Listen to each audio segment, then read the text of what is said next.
پوری عیسائی دنیا یہودیوں کے شکنجے میں کسی جا چکی. یہودی اس پوزیشن میں ہے کہ جس طرح USSR کے ٹکڑے اڑا دیے ہیں، ایک ہاتھ ان کا لیور پر جنبش کھائے گا اور سٹاک ایکسچینج میں وہ زلزلہ آئے گا کہ قیامت برپا ہو جائے گی امریکہ کے اندر اور ٹکڑے بکھر جائیں گے. اور ہماری جو federal government of the United States of America ہے وہ زائنسٹ آکوپائڈ گورنمنٹ ہے. لیکن کیا اس سے وہ جنگ جو ہے حق و باطل کی ختم ہو گئی؟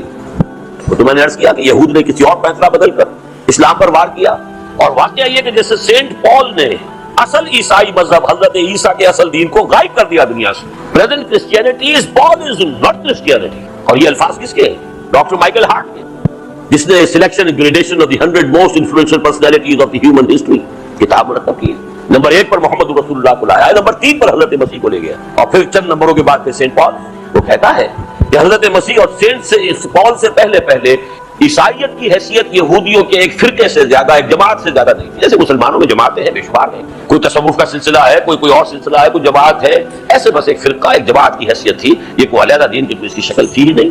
یہ سینٹ پال نے بنایا، اور یہ موجودہ جو عیسائیت ہے وہ حقیقت میں پالزم ہے، کرسچینٹی نہیں. بہرحال جس طریقے سے کہ کرسچینٹی کو ختم کیا ہے، اصل دین عیسیٰ کو، توحید کو تثلیث سے بدلا، شریعت منسوخ کرائی. حضرت مسیح کے اس قول کو ختم کیا کہ میں صرف اسرائیل کے کھوئے ہوئے بھیڑوں کی تلاش میں آیا ہوں، اسرائیل کے گھرانے کی کھوئی ہوئی بھیڑوں کی تلاش میں آیا ہوں. اپنے ڈسائپلز کو باقاعدہ منع کیا کہ جینٹائلز، نان جیوز تک تمہیں اپنی دعوت نہیں پہنچانی ہے، تمہاری دعوت ساری جو ہے وہ یہود تک رہے. یہ تینوں بنیادی تبدیلیاں سینٹ پال نے کی، جس سے کہ کرسچینٹی کا یہ نظام جو آج دنیا میں ہے وہ قائم، اور اصل عیسیٰ کا دین ختم. وہ نہ کیتھولکس کے پاس ہے، نہ پروٹسٹنٹس کے پاس ہے، نہ کسی اور کے پاس. یہی بات ہو جاتی اگر یہ دین اسلام آخری دین نہ ہوتا اور محمد اللہ کے آخری رسول نہ ہوتے صلی اللہ علیہ وسلم. فتنہ اتنا بڑا تھا، اتنا زوردار تھا. آج بھی خون جو ہے وہ بہ رہا ہے. 4.5 سال تک باہمی خانہ جنگی رہی ہے.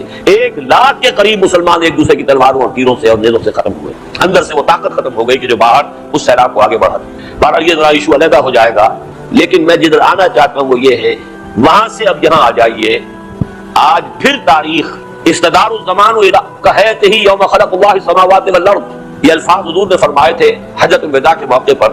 اس لیے کہ نسی کا ایک قاعدہ ایجاد کر لیا تھا قریش نے کہ جو 4 مہینے ہر سال میں ہوتے ہیں اشہر حرم، 3 مہینے حج کے لیے، 1 رجب کا مہینہ عمرے کے لیے، کہ اس میں کوئی جنگ نہیں ہوگی، کوئی لڑائی نہیں، کوئی دنگا نہیں، کوئی فساد نہیں، کسی قافلے کو نہیں چھیڑا جائے گا، کسی مسافر کو تکلیف نہیں پہنچائی جائے گی. یہ اشہر حرم، اس میں قریش چونکہ وہاں کے فروخت تھے، وہ وہاں کے اصل مذہبی لیڈر تھے.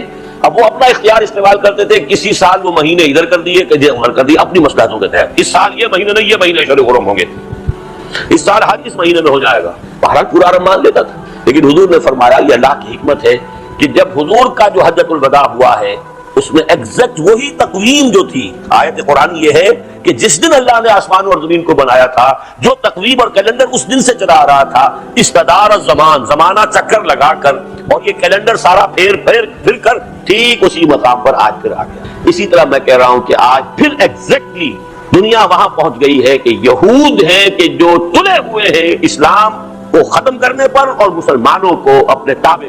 اس میں تھوڑی سی مجھے وضاحت کرنی پڑے گی. پہلے دوسری آیت کا جو اصل منشا ہے اس کو بھی پہچان لیجئے. حضور کو بھیجا گیا اللہ کے دین کے غلبے کے لیے، اور یہ میں نے آپ کو بتایا 2 جگہ تو یہ آیت جو کی تو آئی، یہ بھی نوٹ کر لیجئے. تیسری مرتبہ سورہ فتح میں آئی ہے، صرف آخری الفاظ مختلف ہیں. هو الذی ارسل رسولہ بالہدی ودین الحق لیظہرہ علی الدین کلہ وکفی باللہ شہیدا. بس مین جو ہے بلک آف دی آیا از ایگزیکٹلی دی سیم. هو الذی ارسل رسولہ بالہدی ودین الحق لیظہرہ علی الدین. 3 جگہ گویا کہ معین کر دیا اللہ نے کہ محمد کا مقصد بعثت محض دعوت و تبلیغ نہیں ہے، محض تربیت و تعلیم نہیں ہے، بلکہ دین حق کا غلبہ ہے. 5 مقامات پر مختلف الفاظ میں واضح کیا کہ حضور کی بعثت ہے پوری نوع انسانی کے لیے، جس میں سب سے نمایاں الفاظ کیا ہیں؟ وَمَا أَرْسَلْنَاكَ إِلَّا كَافَّةً لِلنَّاسِ بَشِيرًا وَنَذِيرًا. ہم نے نہیں بھیجا ہے آپ کو مگر پوری نوع انسانی کے لیے بشیر و نذیر بنا کر. تو ایک درجے میں تو دین حق غالب بھی آ گیا حضور کے دست مبارک سے جزیرہ نما عرب میں، جاء الحق وزهق الباطل ان الباطل كان زهوقا. اسی طرح نور خدا سے پورا جو ماحول ہے عرب کا وہ جگمگا اٹھا. یہ چمن معمور ہوگا نغمہ توحید سے، ہو گیا کہ نہیں ہو گیا؟ شب گریزاں ہوگی آخر جلوہ خورشید سے. کم سے کم یہ کہ جزیرہ نما عرب کی تک ہو گیا. اتمام نور بھی ہو گیا، کفر کے شرک کے بادل چھٹ گئے، اندھیارے ختم ہو گئے، نور کا اتمام ہو گیا. دین غالب ہو گیا. دونوں آیتوں کا تقاضا بتمام و کمال حضور صلی اللہ علیہ وسلم اور صحابہ کرام کی 23 برس کی محنت و مشقت کے ذریعے سے پورا ہو گیا. لیکن خلوص پورا کہاں ہوا؟ دس از جسٹ بگننگ. آپ تو بھیجے گئے پوری نوع انسانی کے لیے. جب تک کل روح ارضی اسی طریقے سے توحید کے نور سے منور نہ ہو، اور جب تک کہ کل روح ارضی پر اللہ کا دین اسی طرح غالب نہ ہو، بعثت محمدی صلی اللہ علیہ وسلم کا مقصد خلوص شرمندہ تکمیل. اس نقطے کو میں چاہتا ہوں کہ اچھی طرح سمجھ لیجیے. صغرا کبرا جوڑ کر نتیجہ یہ برآمد ہوتا ہے. حضور کو بھیجا گیا غلبہ دین حق کے لیے، اور بھیجا گیا پورے عالم انسانیت کے لیے. تو تکمیل کب ہوگی؟ جبکہ کل عالم انسانیت ان دو اعتبارات سے واللہ متم نورہ جگمگا اٹھے نور توحید سے، اور تمام روح عرضی پر قائم ہو جائے اللہ کا دین، تب جا کر محمد رسول اللہ صلی اللہ علیہ وسلم کا مقصد بعثت مکمل ہوگا. اسی کو اقبال نے کہا تھا جواب شکوہ میں، وقت فرصت ہے کہاں، کام ابھی باقی ہے. نور توحید کا اتمام، دیکھیے وہی لفظ واللہ متم نورہ ویاب اللہ الا یتم نورہ اتم یتم اتماما. نور توحید کا اتمام ابھی باقی ہے، اس لیے کہ جب تک یہ کل کرۂ ارضی جگمگا نہ اٹھے نور توحید سے، بعثت محمدی کا مقصد مکمل نہیں ہوا. میں جس نقطہ کی طرف آپ کو لانا چاہتا ہوں کہ یہ جو حالیہ عالمی تبدیلیاں ہیں، یہ در حقیقت پھر آخری مارکہ روح و بدن ہے تاریخ انسانی کا، جو بہت قریب آ گیا. اقبال کے الفاظ میں نے مستعار لیے ہیں.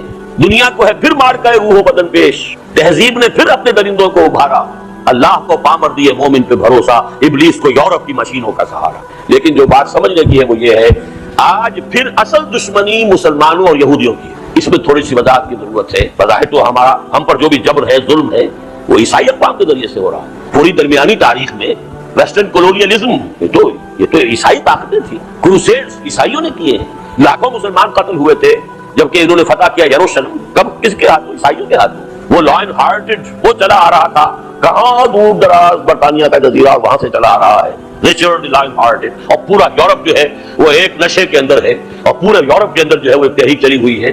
یہ سب تو عیسائیوں نے کیا. یہ جو تبدیلی ہوئی ہے، اس کو بھی، اس کے 3 فیزز کو میں چاہتا ہوں کہ اچھی طرح سمجھ لیں، اور اس کے لیے بھی قرآن مجید کی سورہ مائدہ کی طرف رجوع کرنا ہوگا. پہلا فیز میں بتا چکا ہوں کہ حضور کے زمانے میں عیسائیوں سے کوئی کنفرنٹیشن نہیں ہوئی، بلکہ حضور کی حیات دنیاوی کے آخری دور میں 70 عیسائی بڑے بڑے علماء کا وفد آیا ہے نجران سے، حضور کے پاس مقیم رہا ہے، بحث و تمہیس ہوئی ہے. اگرچہ وہ ایمان نہیں لائے، لیکن ان کا انداز یہودیوں والا بہرحال نہیں تھا. مباہلے کی جب حضور نے ان کو دعوت دی تو وہ کرنی کٹرا کر نکل گئے، اپنی شکست مان لی. گویا کہ کوئی کنفرنٹیشن نہیں ہوا. اس سے آگے بڑھ کر دیکھیے ایک اور واقعہ نوٹ کر لیجیے. یروشلم کیسے فتح ہوا تھا؟ حضرت عمر کے زمانے میں مسلمانوں نے وہاں محاصرہ کیا ہوا ہے، فصیلیں اونچی اونچی، اندر سے پوری طرح خود مکتفی، راشن کے انبار موجود ہیں، پانی کی کوئی کمی نہیں ہے، پھاٹک بند ہے، قریب جاتے تو اوپر سے آگ برستی ہے، تیروں کی بوچھاڑ آتی ہے، مہینوں پر مہینے گزر رہے ہیں اور یروشلم فتح نہیں ہو رہا. حضرت ابو عبیدہ بن الجراح امین هذه الامہ کمانڈر، پہل ہو رہی ہے اب عیسائی علماء کی طرف سے. ان کا ایک وفد آتا ہے فصیل پر، جھنڈا سفید لے کر گفتگو کے لیے بلایا گیا. مسلمان گئے، فصیل پر سے گفتگو ہو رہی ہے، مسلمانوں تم قیامت تک بھی یہاں محاصرہ کر کے پڑے رہو تو یہ شہر کبھی فتح نہیں ہوگا. ہاں ہماری کتابوں میں لکھا ہے ایک درویش بادشاہ کے ہاتھوں اسے فتح ہونا ہے، لیکن ہم نے تمہیں دیکھ لیا ہے، تم میں وہ درویش بادشاہ موجود نہیں ہے. وجہ کیا تھی کہ خربوزے کو دیکھ کے خربوزہ رنگ پکڑتا ہے. کافی عرصہ ہو گیا تھا مسلمانوں کو شام میں آئے ہوئے، تو شام کے لوگوں کی حضارت اور تہذیب اور تمدن اور ان کا لباس، ان کے انداز انہوں نے کچھ تھوڑے بہت سیکھ لیے تھے. جو فتوحات ہوئی تھی پورے شام کی، اس میں سے بہت کچھ مال غنیمت بھی ملا تھا، تو لہٰذا سہولتیں بھی تھیں. وہ درویشی نظر نہیں آ رہی تھی. ہو جائے گا فتح، یہ ہوگا ایک درویش بادشاہ کے ہاتھ. حضرت ابو عبیدہ بن الجراح امین هذه الامہ، حضور کے قول کے مطابق ان کو فوراً کلک ہوا کہ یہ تو حضرت عمر ہے، درویش بادشاہ. ریکویسٹ آ رہی ہے فرنٹ سے، وار فرنٹ سے، محاذ سے، آپ تشریف لائیں تو یہ شہر فتح ہو جائے. وہ ہے سفر تاریخی حضرت عمر کا کہ تقریباً 700 میل کا فاصلہ طے کیا ہے. ایک اونٹ، ایک خادم، اسی اونٹ پر راشن بھی ہے، لہذا صرف ایک آدمی بیٹھ سکتا ہے، دو نہیں بیٹھ سکتے. ایک منزل خلیفہ اوپر براجمان ہے، خادم آگے چل رہا ہے. اگلی منزل خادم براجمان ہے اور خلیفہ آگے چل رہا ہے. اور آخری منزل پر وہ خادم کی باری آ گئی، اس نے ہاتھ بھی جوڑے کہ خدا کے لیے اب ہم پہنچنے والے ہیں، لوگ آپ کے استقبال کو آئیں گے، وہ مجھے ملامت کریں گے کہ تمہیں شرم نہیں آئی کہ خلیفہ وقت تو آگے چل رہا تھا، تم اوپر بیٹھے ہو. نہیں فرمایا دور نہیں، باری تمہاری ہے. کچھ کیچڑ میں سے گزرنا پڑا تو جوتیاں بھی ہاتھ میں پکڑی ہوئی تھی، چلے آ رہے ہیں خلیفہ وقت. وہ غلغلہ مچا، آ گئے عمر آ گئے. اب آ کے جب کچھ استقبال کیا ہے تو حضرت ابو عبیدہ بن الجراح نے کہا کہ امیر المومنین یہ بڑے مہذب لوگ ہیں، یہاں کا آپ ذرا کپڑے وغیرہ اپنا حلیہ درست کر لیجئے، پھر ذرا ان کے سامنے پہنچیں گے. فرمایا نحن قوم اعزنا اللہ بالاسلام، ہم وہ قوم ہے کہ جنہیں عزت اللہ نے اسلام سے دی ہے، کپڑوں سے نہیں. اسی حالت میں گئے، انہوں نے اپنی کتابیں کھولی ہیں. ہاں یہی ہے وہ درویش بادشاہ، اسی کے اندر وہ اوصاف ہیں، علامات ہیں، دروازے کھول دیے گئے. اگرچہ انہوں نے ٹریٹی جو دی ہے، کیونکہ یہ فتح نہیں ہوا تھا Jerusalem, the Christians handed it over to the Muslim. اور تھی ایک شرائط تھی، شرائط میں یہ بھی تھی کہ یہاں یہود کو آپ آباد نہیں ہونے دیں گے. یہ وہ ہے شرط کہ جو حضرت عمر نے مانی تھی، جس کو کہ آخری خلیفہ عثمانی جو ہے ترکی کے خلیفہ، وہ بھی اس کی خلاف ورزی کرنے کو تیار نہیں ہوئے. اور یہ سبب ہوا ہے ابروگیشن آف خلافت کا، کہ اسرائیل کو وجود میں لانے کے لیے تو جب تک 1917 کا بالفور ڈکلریشن وہ کیسے آتا اگر خلیفہ کی قبر نہ توڑ دی گئی ہو. بڑی سے بڑی رشوت یہودیوں نے پیش کرنے کی کوشش کی ہے، لیکن نہیں، جو فیصلہ جو عمر نے جو معاہدہ کیا تھا میں اس سے ہٹنے کو تیار نہیں. بہرحال میں نے یہ آپ کو بتایا وہ فرسٹ فیز. اس فیز کو سورہ مائدہ کی اس آیت سے سمجھیے، جس کا حوالہ ابھی شیخ جمیل الرحمان صاحب نے بھی دیا ہے. لَتَجِدَنَّ أَشَدُّ النَّاسِ عَدَاوَةً لِلَّذِينَ آمَنُوا الْيَهُودَ وَالَّذِينَ أَشْرَكُوا وَلَتَجِدَنَّ أَقْرَبَهُمْ مَوَدَّةً لِلَّذِينَ آمَنُوا الَّذِينَ قَالُوا إِنَّا نَصَارَىٰ. تم دیکھو گے، لازماً پاؤ گے کہ مسلمانوں سے دشمنی کی شدت میں شدید ترین جو ہیں دو قوتیں، یہود اور مشرکین، اور قریب ترین ہے محبت اور مودت میں نصارہ. یہ سورہ مائدہ کی آیت ہے اور یہ ریفلیکٹ کر رہی ہے اس وقت کی پوزیشن کو. 5 مثالیں میں دے چکا ہوں، نجاشی کی مثال، بقوقس کی مثال، ہیرکلیس کی مثال، پھر یہ کہ نجران کی عیسائیوں کا آنا اور بعد کی افہام و تفہیم کی کوشش، اور گویا کہ اپنی شکست تسلیم کر کے جانا چاہے ایمان نہیں لائے، اور یروشلم کے ان کے علماء کا حضرت عمر کو پہچان کر دروازے کھول دینا. 5 ایونٹس، کس قدر قرب تھا. لیکن اس کے بعد شکل کیا بنی ہے، بس یہ ہے جو کہ ہماری نگاہوں میں عام طور پر نہیں ہے. مسلمانوں نے جب فتح کیا اسپین، یہودیوں نے مسلمانوں کی مدد کی، اس لیے کہ عیسائیوں میں اور یہودیوں میں تو یوں دشمنی تھی، آپس میں بیر تھا، سانپ اور نیولے کا بیر. عیسائیوں کے نزدیک ان کے خدا کو سولی دینے والے یہودی، اس سے بڑی دشمنی کی بنیاد بھی ہو سکتی. جیوز ور دی پرسیکیوٹڈ کمیونٹی، ذلیل سمجھا جاتا تھا. انہیں شہروں میں نہیں، علیحدہ رہو، باہر رہو، گندے لوگ ہو تم، ناپاک لوگ ہو تم. یہ حال تھا. انہوں نے کہا دشمن کا دشمن دوست ہوتا ہے. طارق ابن زیاد جب داخل ہوئے ہیں، اور بلکہ اس سے پہلے ہی جبکہ ابھی تیاری ہو رہی تھی، ہسپانیہ کے یہودیوں نے مدد کی، مددگار ہو گئے فاتح قوت کے، تو وہاں پر انہیں اب سپورٹ حاصل ہو گئی مسلمانوں کی. وہ ان کے عروج کا زمانہ. بن گوریون نے جو کتاب لکھی ہے اس میں صاف لکھا ہے the golden period of our diaspora is Muslim Spain. Golden period diaspora ہے سن 70 عیسوی کے بعد، جبکہ ٹائٹس رومی نے یروشلم کو فتح کر کے اور ہیکل سلیمانی کو مسمار کیا. 1927 برس ہو چکے ہیں کہ وہ مسمار پڑا ہوا ہے. 70 AD، اور اسی وقت نکال دیا تھا، نکل جاؤ یہاں سے، اور یہاں تمہیں آنے کی اجازت نہیں ہے. وہ آنے کی اجازت بھی حضرت عمر نے دی ہے کہ آ سکتے ہو، زیارت کر سکتے ہو، جو بھی اپنا ویلنگ وال پہ آؤ یا کہیں آؤ، لیکن یہاں آباد نہیں ہو سکتے، اس لیے کہ اس معاہدے کے اندر جس کے تحت ہینڈ اوور کیا گیا یروشلم، یہ اس کی اجازت نہیں ہے مسلمانوں. یہ صورتحال تھی کہ انہوں نے نقب لگائی ہے. اب بیٹھ کر اسپین میں بیٹھ کر عالم عیسائیت میں نقب لگائی. نمبر 1 مذہبی نقب لگائی. کیتھولکس اور پروٹیسٹنٹس کے 2 ٹکڑے جو کیے ہیں، جیسے شیعہ اور سنی کے 2 ٹکڑے جو کیے ہیں، وہ عبداللہ ابن سبا یہودی نے کیے 2 ٹکڑے پر. اور پروٹیسٹنٹس کے ذریعے سے سود کی اجازت حاصل کر لی، ورنہ اس سے پہلے یورپ میں سود حرام تھا، ممنوع تھا. کوئی transaction based on interest and usury وہ الاؤڈ نہیں. نمبر 3 رینائسنس کے ذریعے سے سائنس اور ٹیکنالوجی جو بھی بڑھ رہی تھی اس کا تعلق مذہب سے کاٹ دیا. سیکولر ذہن پیدا کیا، اس لیے کہ انہیں معلوم تھا مذہب اگر انسانی سماج اور معاشرے کے اندر کوئی اہمیت رکھتا ہے تو ہماری کوئی حیثیت نہیں. ہم دنیا میں ہے کتنے؟ آج بھی 13-14 ملین، دیٹس آل. غالباً کراچی کی تعداد، کراچی کی آبادی یہاں پہنچ رہی ہوگی اب تو. وہی تو کہہ رہا ہوں نا، تو 1 کروڑ 30 لاکھ، 1 کروڑ 40 لاکھ یہ ہے ان کی کل آبادی اس وقت، فرام 13 to 14 ملین. تو مذہب اگر کوئی یہی وجہ ہے پاکستان میں بھی جب بھی کوئی معاملہ آتا ہے، قادیانی، عیسائی، یہ سب کے سب سیکولر قوتوں کے ساتھ ہو جاتے ہیں، بلکہ اکثر و بیشتر شیعہ بھی ان کا ساتھ دیتے ہیں. یہ تو استفا ہوا ہے کہ مسلم لیگ کا ساتھ دیا ہے انہوں نے، وہ کچھ صورتحال وقتی جو تھی ان کی جو بھی مصلحتیں تھی، ورنہ اکثر و بیشتر وہ سیکولر. اس لیے کہ انہیں معلوم ہے کہ اگر مذہبی فضا یہاں پروان چڑھتی ہے تو ہم تو مذہبی اقلیتیں ہیں. سیکولرزم ہو تو ہم برابر ہیں، برابر کا ووٹ ہے، برابر کے آدمی ہے، برابر کی حیثیت ہے، برابر کے حقوق. بالکل اس طریقے سے سیکولر ذہن پیدا کیا.